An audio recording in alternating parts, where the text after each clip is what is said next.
படிப்பறிவில்லாதவர்கள் மட்டுமா? இல்லை, படித்தவர்கள் மத்தியில் இந்த பழக்கம் அதிகமாகி இருக்கா? அப்போ இந்த உடலுக்கு இந்த பொருள் தீங்கு செய்யும் அப்படின்ற ஒரு அறிவு இருந்தும் அந்த பொருட்களை இந்த உடம்புக்குள்ள அனுப்புறோம் அப்படின்னா, இது அறிவு குறைபாடா, அறிவு வளர்ச்சியா? இப்போ படிப்பு அறிவை கொடுத்துருக்கா இல்லை அறிவை கெடுத்திருக்கா? தெரியல. இப்படி பல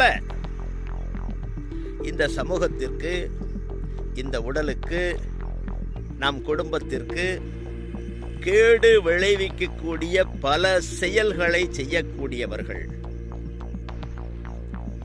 சாதாரண சாமானிய படிப்பு அறிவு இல்லாதவர்களா? கல்லூரி பக்கம், பள்ளிக்கூடம் பக்கம் தலை வைத்து படுக்காதவர்களா? இல்லை கல்லூரி பல பட்டங்கள் படித்தவர்களா? செயின் ஸ்நாக் நடக்குது, வழிப்பறி கொள்ளைகள் நடக்குது. பாருங்க, எல்லாமே டிகிரி படித்தவங்களா இருக்கிறாங்க.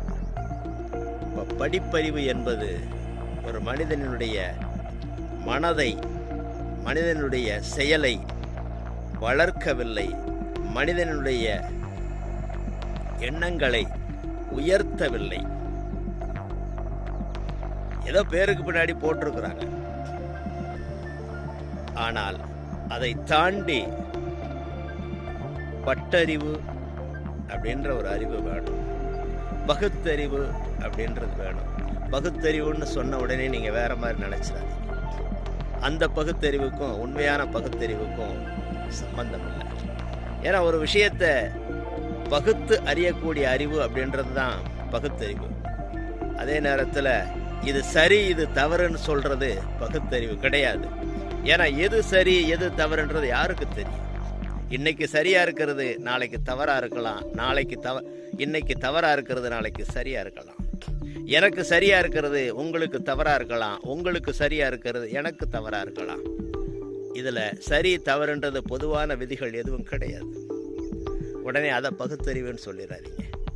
எந்த ஒரு செயலும் சமூகத்துக்கும், இந்த வீட்டுக்கும், இந்த உடலுக்கும் கெடுதல் செய்யுது அப்படின்னா அதை செய்யறவன் எவ்வளவு படித்த படிப்பாளியாக இருந்தாலும் அவன் அறிவாளி கிடையாதே. அதே நேரத்தில் இந்த சமூகத்திற்கும், இந்த உடலுக்கும், இந்த குடும்பத்திற்கும் பாதிப்பு இல்லாத செயல்களை செய்கிறவன், ஒரு செயலை செய்கின்ற பொழுது இது பாதிப்பு வருமேன்னு நினைக்கிறவன் உண்மையிலேயே படிப்பாளி இல்லாட்டாலும் அறிவாளி. நீங்கள் படிப்பாளியா அறிவாளியா?